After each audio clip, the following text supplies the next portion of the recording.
Welcome to another exciting episode of Bringing Jesus Back into Focus.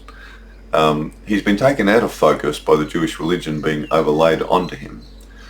I was born into the Jewish Christian Catholic Church. By the time I was 16 or 17 I left because they were lying.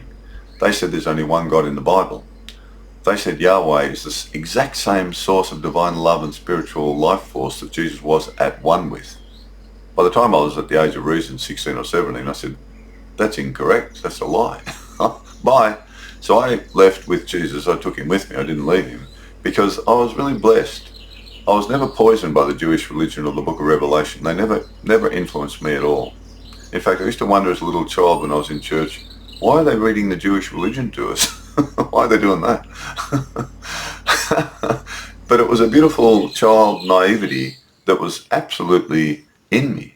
I was only interested in his parables, his beautiful words, and not the apocalyptic stuff. That's all. It wasn't until I did all this work that I realized just how much it's been poisoned. But the initial beautiful stories of love and to become at one with love and this divine loving spiritual consciousness is only love. So the Jewish religion is not dualistic, is not singular, it's not monotheistic. It's got one body called Yahweh, it's got a war God and a God of love, two heads on the one body. It's a dualistic two-headed God. That's a fact. That's the truth. I can't think of a more exact way to describe that God Yahweh. The Romans had a god Mars, war god, brutal. The Jewish war god Yahweh one was brutal, genocidal, murdering. The same as Mars, same as Sekhmet, the Egyptian war god, Ares, the Greek god. All brutal, murdering, genocidal maniacs.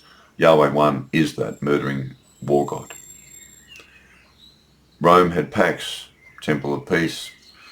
Irene, the Greeks had Irene, and the Egyptians had another god, I can't remember the name, but it was a mellow, sort of mellow out god. You go to that temple to mellow out, to be calm, Deal with this situation calmly, as opposed to Sekhmet. Yeah, let's go and slaughter and kill and steal everything. That's Yahweh one. That's Mars. That's Ares. That's Sekhmet. The Jewish god is a war god. Then they've got another god of peace, the Jews. But they don't call it Pax or Irene or another name. They cunningly and deceivingly said they'll call the God of love and peace Yahweh. Different God, should have a different name, should have a different temple. That's what's wrong. That's why we got this problem there. Big problem. So the Jewish religion, worshipping two opposing forces, one dark and evil, a war god, like Mars and all the others. It's the same war god. War gods kill, murder, steal. No difference. They just call theirs Yahweh. The God of love, Pax, Irene, whatever the god's name may be from whatever culture, they had a different temple. You had to go to another temple. A different God, a different force, a different energy. You can't put like Adolf Hitler and Mother Teresa in the one temple and say, oh, yes, this is the same God. You can't do that. One, it's not intelligent, it's not logical, and it's going to really mess up your children's minds, big time. So that's a schizophrenic religion, the Jewish religion. But the trouble is it's poisoned the Christian religion because of the early church fathers around Constantine, the 4th century. They began to convert back to being Jews with Jesus as an add-on. And then the God of Jesus, who's only love, became Yahweh. So around from 312 AD onwards to about 380 AD, by the 380 AD, they converted all Christians back to being Jews, but they were Jewish Christians. So Jesus was the main teacher, the main Jewish teacher, but he wasn't Jewish anymore. You see, he was only love, and he never said the word Yahweh. You'll notice that in the Gospels. Jesus never refers to this divine loving being as Yahweh. Why not? I mean, if it's the same God as Jesus, why doesn't he call this God Yahweh?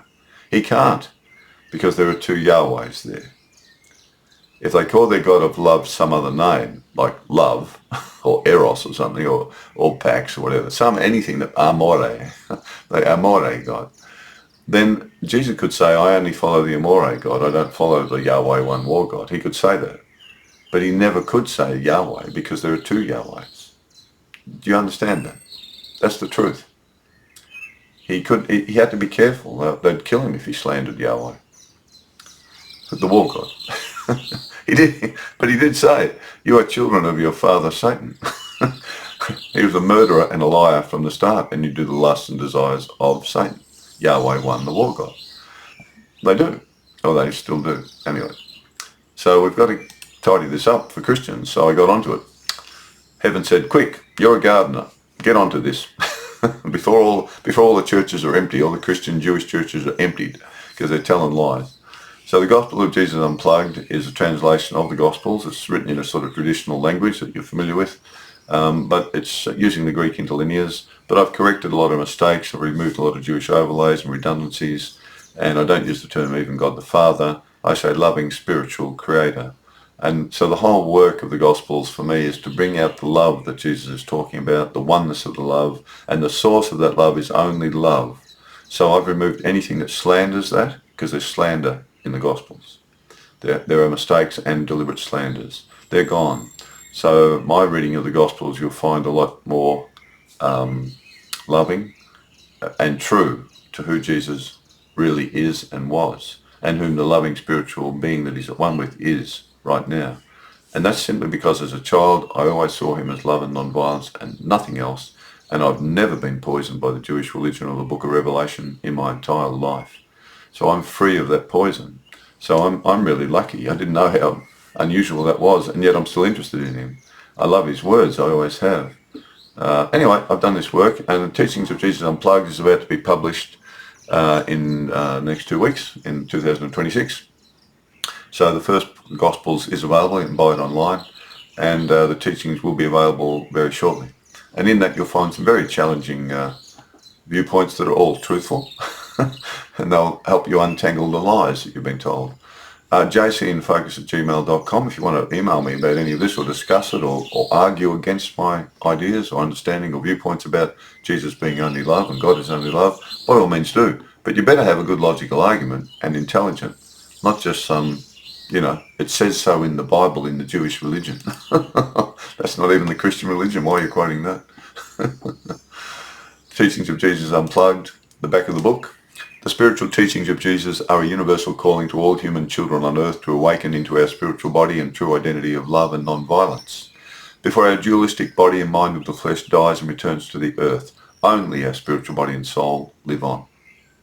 We must prevent the dualistic mind of our earthly body of flesh from controlling us and become at one with our spiritual mind filled only with the loving life force of our loving spiritual creator. Then our two bodies, one made of the earth and one formed of spirit, can be in harmony and at one in purpose to bring the spiritual love and peace of heaven to earth for all children. Only true spiritual children of love and light can enter the heavenly spiritual world.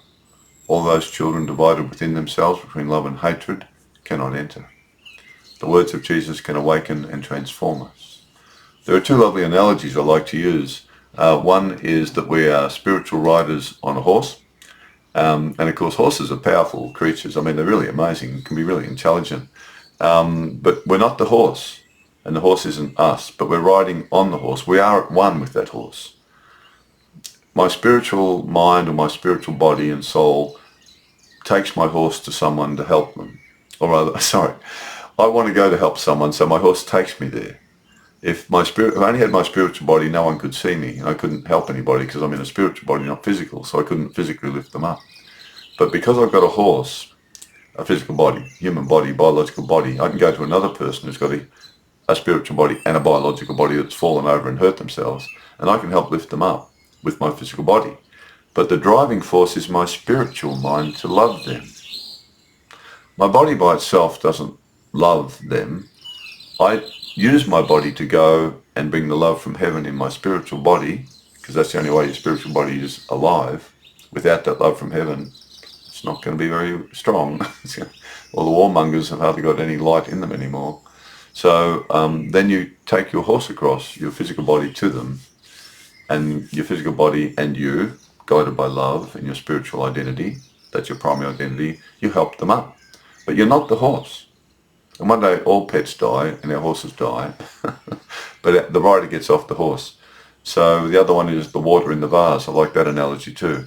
You are the water in the vase, and Jesus talked about the water in the well and stuff like that, and the living waters. You're not the vase, but the vase holds the water, And interestingly enough, when you pour water into a vase, no matter what vase you pour it into, big, small, little, skinny, fat, round, the water perfectly fits the vase. It's a liquid.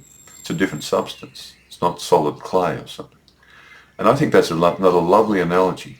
All our spiritual bodies fit perfectly into our physical body, whether it's when we're born as a baby, middle-aged, old age, the spirit fits perfectly into the changing body, the form. That's the nature of the spirit. It's like water. But when the vase smashes apart, that's called death, the water just evaporates. It's gone. As Jesus said, you hear the wind, but you don't know where it's coming or going. So it is with all children who are born of the Spirit. You never see them leave the body, he said, but they do. That's when we reap what we sow. This is a prayer I use to help center myself into my spiritual body every day. I nearly die every day from this fungal infection in my body. And it's incredibly neurotoxic. I've been a gardener, so I've been overexposed to fungal plants and things. But anyway, I'm battling on doing this work, which I love doing, so that's sustaining me. This love from heaven in my spiritual body sustains me to be in such pain all the time and stuff. But anyway, daily prayer to center yourself into spirit. Most people, of course, Jewish Christians, see God as He, the Father. I see God as She. And I don't like even using the term God. I say loving spiritual creator, because I don't want any ties to the poisonous Jewish religion. At all, really. So I prefer to just see, there's some love there, but there's Buddha's love as well, and there's Quran, there's love, and there's Bhagavad Gita, and there's all love all over the place. I prefer to call this spiritual being our loving spiritual creator. Loving, spiritual, and a creator. So I prefer to use those three words. So I say she because women give birth to our physical bodies. And so why not think this loving creator gives birth to our spiritual body through creating it, or it comes forth from the loving life force. And then, of course, the word she has the female pronoun and the male pronoun he in the one word. He has only got the male. So this is the prayer. As I rest upon this earth, the holy ones, you will give birth to who I really am, awakening me from clay and sand, a spiritual child of the divine, with only her love that fills my mind. To every creature I will be kind in every single land, for this is truly who I am. A spiritual child of the loving spiritual creator in the heavenly spiritual world, born out of the earth to bring her love to children in need and help guide them home to heaven as she has guided me. Through the spiritual way and teachings that Jesus gave us to be just as He, a spiritual child of love on earth. And that's all I want to be now, nothing else. We might have a profession and this and that, but be a spiritual child first. Then your profession will be done well and decently, and you won't be arrogant, all that sort of thing. That's my logo there, the Spirit Earth logo with the cross and the dove. That represents the two bodies in the circle of one. Jesus' body of flesh, the cross, the earth, went back to the earth. It didn't rise up. And the dove represents his spiritual body that left, and that's the body that appeared to the disciples. That's in the book. I explain what happened after that. And just before it, the resurrection. I explain the resurrection more correctly, so you have a better understanding of what was really going on. Chapter 14, forgiveness. Where are we now? We'll just move it up a little bit. There we go. Okay. Forgiveness is one of the highest spiritual practices of love we can perform in this dangerous, often unjust material world. Forgiveness is essential if we are to have the spiritual wellspring of eternal loving life force bubbling up endlessly inside our spiritual bodies and souls. To not forgive another child who has hurt us would block the flow of heavenly love and life force from flowing into our spiritual bodies and souls, which gives us eternal life in the heavenly spiritual world. And without it, we would no longer be the spiritual children of our loving spiritual creator, but just bodies of flesh. Luke 6:37, Jesus said, "Forgive, and you will be forgiven." Luke 17:3, Jesus said, "If your brother sins against you, rebuke him, and if he repents, forgive him. And if he sins against you 7 times in a day and repents 7 times, forgive him." In Mark 11, Jesus said, "Whenever you stand praying, if you have anything against someone who has wronged you, forgive them." so that your loving spiritual creator in the heavenly spiritual world can also forgive you for your wrongdoings against her love for you. For as we sow, so shall we reap. Luke and Matthew, Jesus said, "Pray with these words. Our loving Creator who art in heaven, hallowed be your name. Your kingdom come, your will be done on earth as it is in heaven. Give us each day our daily bread, and forgive us our sins, as we forgive everyone who is indebted to us. And lead us away from temptation, and deliver us from evil." Matthew 6:14, Jesus said, "If you forgive others their transgressions against you, your loving spiritual Creator will forgive your transgressions against her and her love for you. But if you do not forgive others, then she cannot forgive you. For as we sow, so shall we reap." Luke 23:24, Jesus said, as he was dying on the cross, "Loving Creator, forgive them, for they know not what they are doing." Matthew 18:21. Peter came up and asked Jesus, "Master, how often shall my brother sin against me and I forgive him? As much as 7 times?" Jesus said to him, "I will not say 7 times to you, but 70 times 7. For the heavenly spiritual world is like a lord who wished to settle accounts with his workers. When he had begun to settle them, one who was indebted to him, owing 10,000 talents, came before him, but he had no means to repay the Lord his debt. So the Lord commanded him to be sold along with his wife and children and all that he owned to repay the debt. So the worker fell down to the ground and prostrated himself before him, saying, 'Have patience with me, Lord, and I will repay you everything.' And the Lord of that worker felt compassion and released him and forgave him all of his debt. But that worker went out and found another worker of his Lord who owed him 100 denarii. And he seized him by the throat and began to choke him, demanding, 'Pay back what you owe me.' So his fellow worker fell to the ground and began to plead with him, saying, 'Have patience with me and I will repay you.' But he refused to do so and threw him into prison until he should pay back what he owed. When his fellow workers saw what had happened, they were deeply upset and went to their Lord and reported all that had happened to their fellow worker. The Lord called back the worker whose debt he had forgiven and said to him, 'You wicked worker, I forgave you all your debt because you asked me to. Shouldn't you have shown mercy also to your fellow worker in the same way I showed mercy to you?' And his Lord was angry with him and handed him over to the torturers until he should repay all that was owed to him. Our loving Creator will also give to you what you give to others. So always forgive from your heart and soul all those who are indebted to you or who have wronged you, no matter what it is or in what way they have wronged you. Then our loving Creator can forgive all the wrongs you have committed against her and her love for you. For as we sow, so shall we reap." The impacts of forgiveness. When we are hurt by someone in any way, especially if it is deliberate, we normally feel wronged, saddened, hurt, upset, and even angry. We all know how anger can lead to violent action and retaliation in kind against the child who caused it. And this can even escalate to murder or even war, as we've seen. Jesus said, "Do not retaliate against an evil child, but if anyone strikes you on your right cheek, turn the other to him also." Forgiveness can de-escalate potential violent situations from arising. And the emphasis is not on the wrongdoer saying sorry to us, as many will never be spiritually strong enough to do so, but on us to forgive them regardless.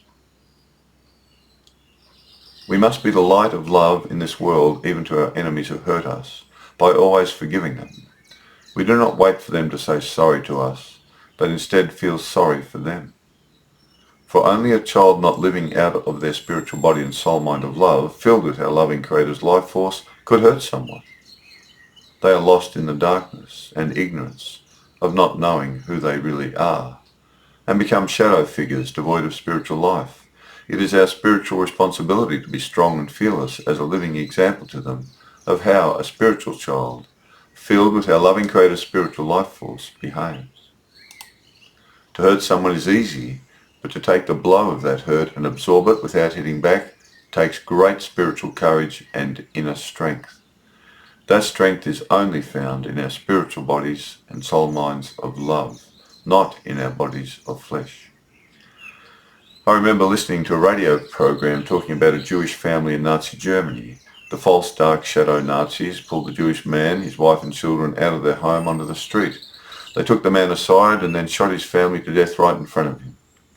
They let him live because they wanted him to be an interpreter at a concentration camp, as they knew he was multilingual.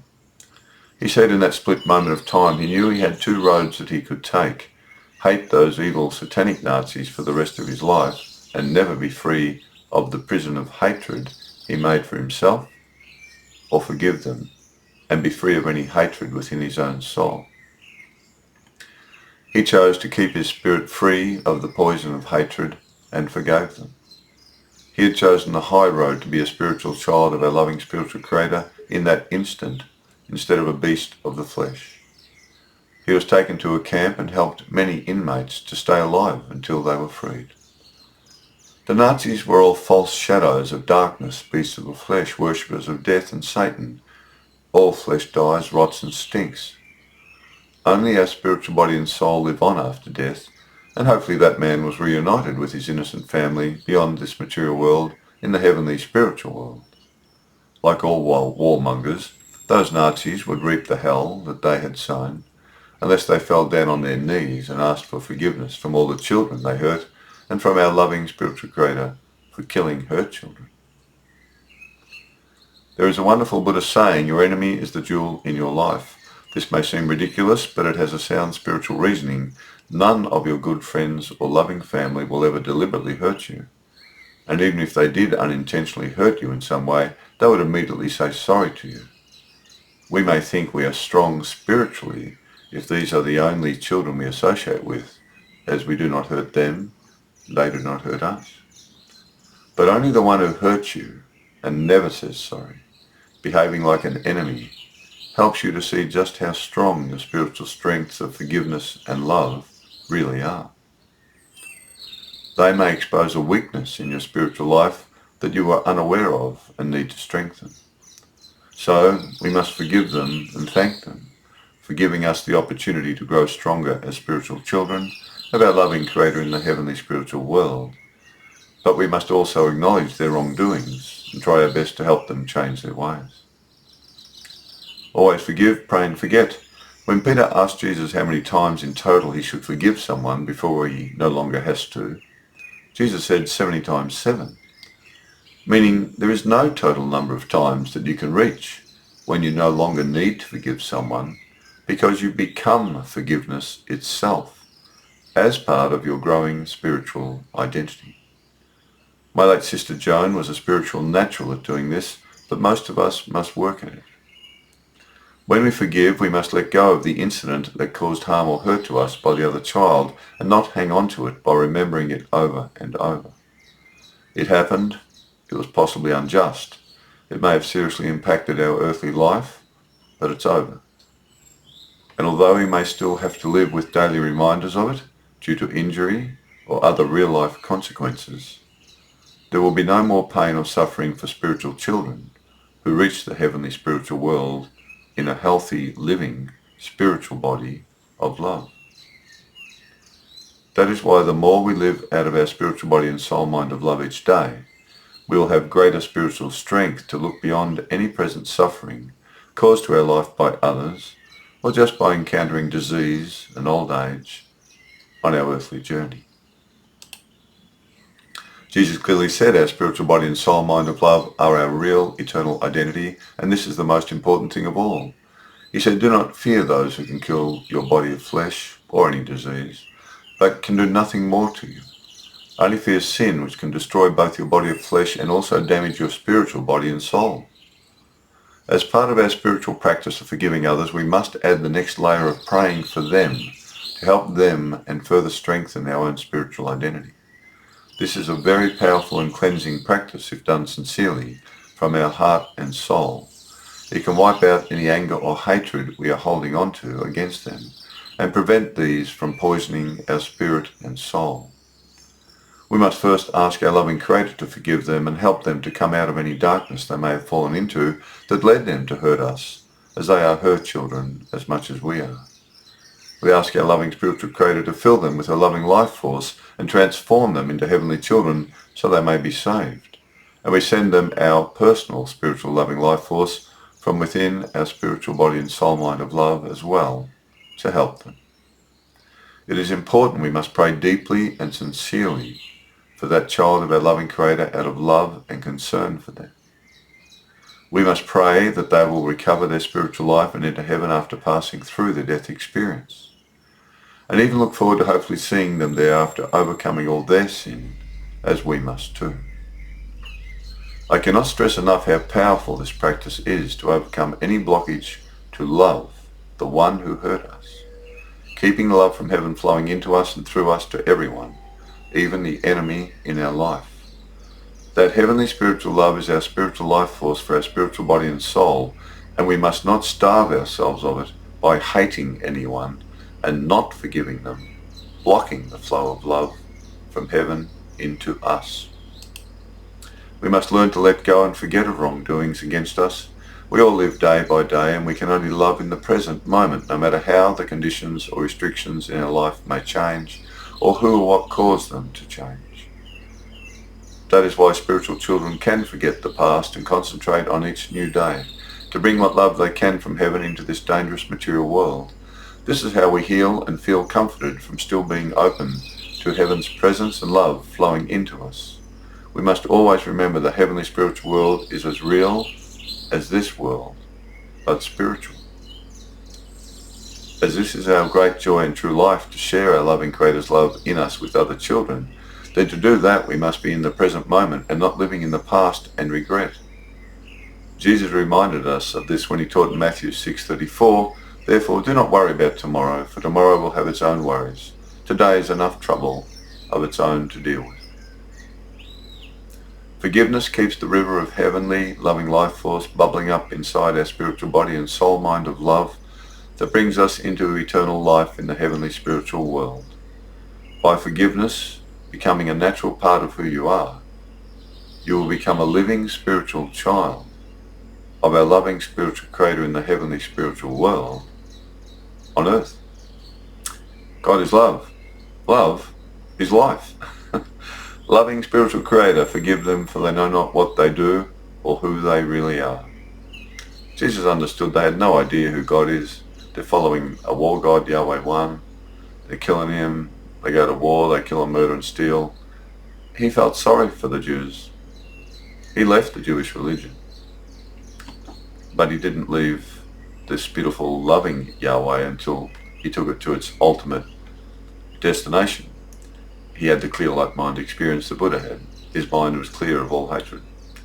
All adventitious negativities is what Buddha calls it.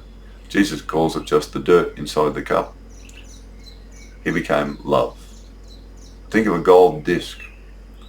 It's like he found all the gold nuggets in the Old Testament, threw all the rubbish out, the black stuff, the dirty tar stuff. He just picked the gold nuggets out, put them together, and they formed a perfect circle of gold. Gold cannot be tarnished. Remember that. Gold is pure. Our love must be pure. God's love is like the sun that rises on the good and the evil, like the rain that falls on the just and the unjust. God is kind to the ungrateful and the evil. If your love is not as perfect as her love, you can't get into her world. To be her child, you have to become love. You might say, well, that's ridiculous in this dangerous, evil world where people hurt you and kill you and murder you and all the rest of it, the wars going on. It's horrific what those wars are. The children, the satanic children who are soldiers, they're all satanic, murdering and killing and slaughtering other children. And even so, we must not get involved, not support them in any way whatsoever, or the armaments industry or any government that's supporting them. We don't support them at all. I'm a Christian. I don't support them at all in any way whatsoever. I only stand for peace and non-violence and love before my body of flesh dies, which it will anyway, and theirs will as well, the warmongers. But I'm not going to kill anyone like they are, because I know what's going to happen. They won't be in the heavenly spiritual world to start with, and then they'll have to relive all those children they've murdered and killed. They'll have to relive what they've undergone. That's the burning realization that they're heading into, and it's all in pitch darkness, and there's no one else there, only themselves. All the good children in heaven flying kites and things like that. I often wonder, I say, what do your children do in heaven, spiritual heavenly world? Can you create spiritual things out of love? It must be, just an amazing world, of course, but you can't get in if you're covered in layers and layers of murder and filth and, all the rest of it. You can't get in. It's impossible. So that has to be washed away, but it's going to be pretty painful. But any child who's just lived a life of love, they just walk into heaven and they just feel this radiant light of love shining on them. And because there's nothing blocking their spiritual body, no evil, they just feel complete love. They just feel this incredible, encompassing love like they've never felt before, perfect love. And then undoubtedly they realise there are other children there and they come and greet them and they realise maybe they see, relatives and friends that have died or whatever. But the thing is, anyone who's there can't hurt anyone anymore. They're only love. That's how they got there.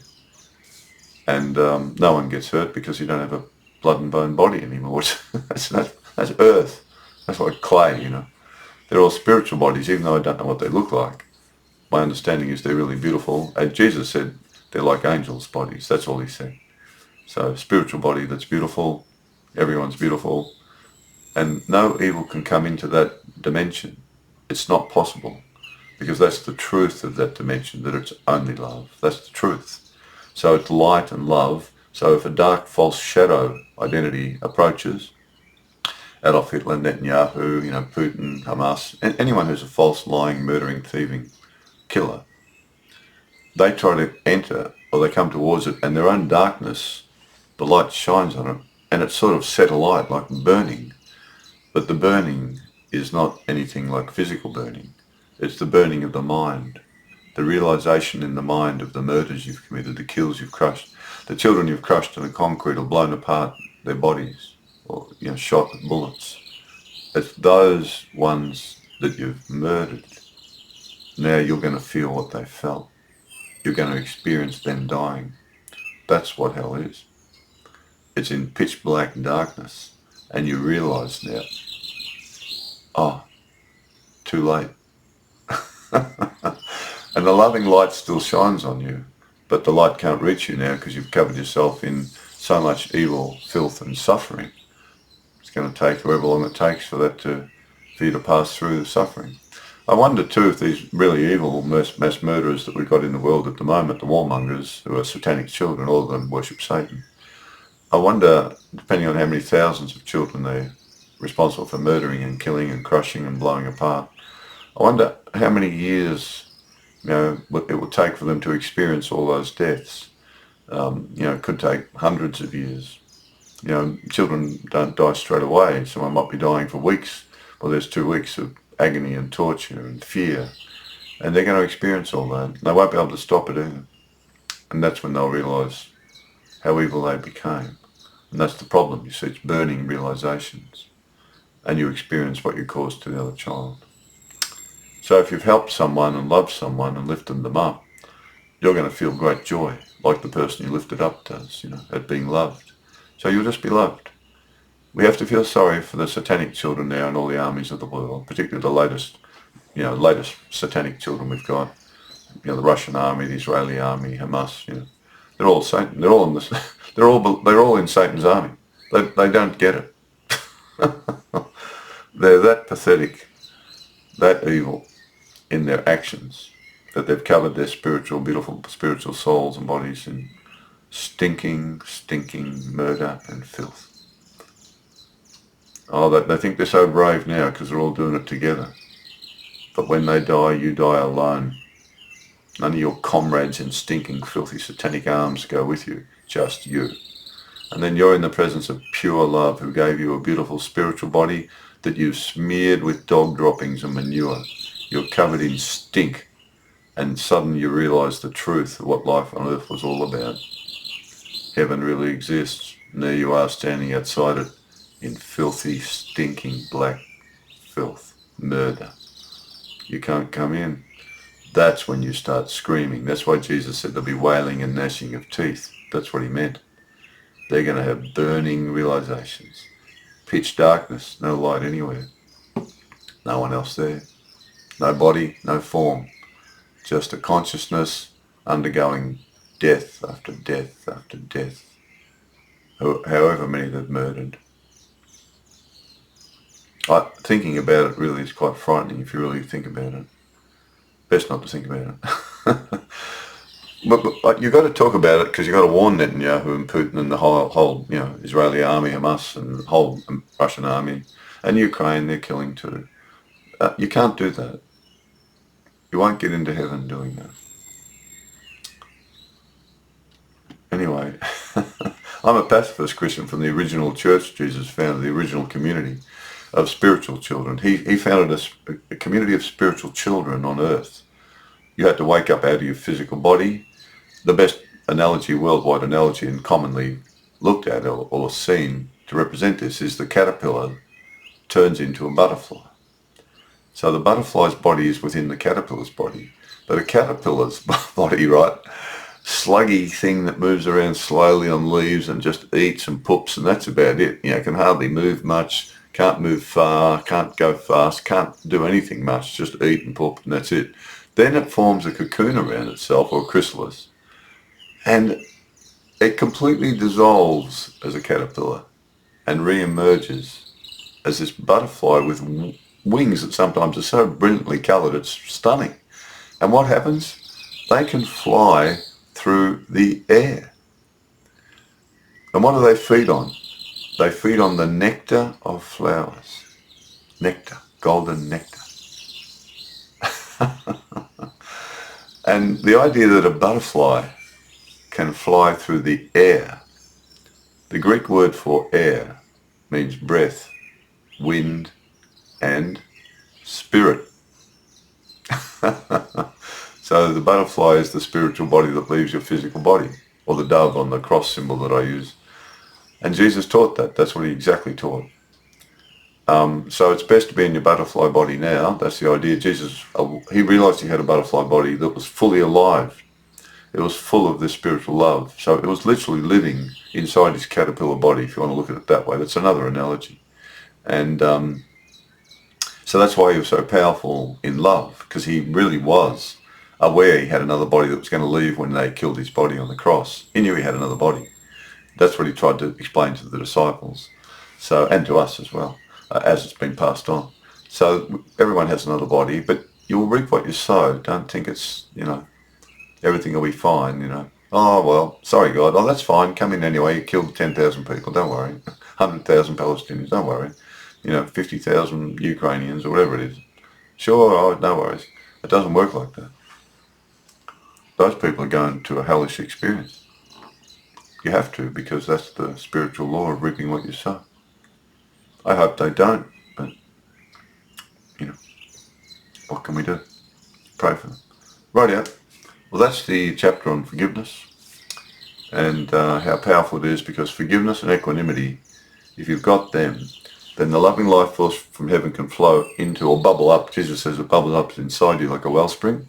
So think of it, there's a wellspring. And again, if you cover that wellspring with dirty, filthy stuff, it stops the life force bubbling up in you. So you've got to clear the inside of the cup out. That's what Jesus keeps saying. That's where the life force of spirituality is. It's inside you, bubbling up to eternal life. It supports your spiritual body, which then comes alive. So it's a wellspring inside you of loving spiritual life force. The old language, you might say the Holy Spirit, but I use loving spiritual life force. That means more to me. And that life force then sustains my spiritual body. Then I have the ability to love others who've hurt me and forgive them, because I'm in the life force. As Jesus said, the life force is in me and I'm in the life force. That's what he was saying. Anyway, so love your way to heaven. I don't know how we can stop these murderers, these warmongers in the world. The governments, they're just really very poor at trying to stop this. It's very sad. Okay, well, carry on and love your way to heaven. Forgiveness and equanimity will continue to allow loving life force from heaven to flow in your spiritual body. Always forgive those who hurt you. I know it's hard. I find it as hard as anyone. Equanimity, you see someone homeless on the street, Just go up to them and talk to them just like a friend. Tell them your name, ask them their name, sit down and talk to them for a while. Let them know that you see them, you honour them, that they exist. And just talk to them like a friend. If you see the Pope walking down the street, you go, hey Leo, how you going? You want some fish and chips? Just treat them like a friend, don't be put off by their regalia or position, We're all spiritual children of the loving spiritual creator. The problem is some know it and some don't, and to varying degrees. Love your way to heaven. Bye.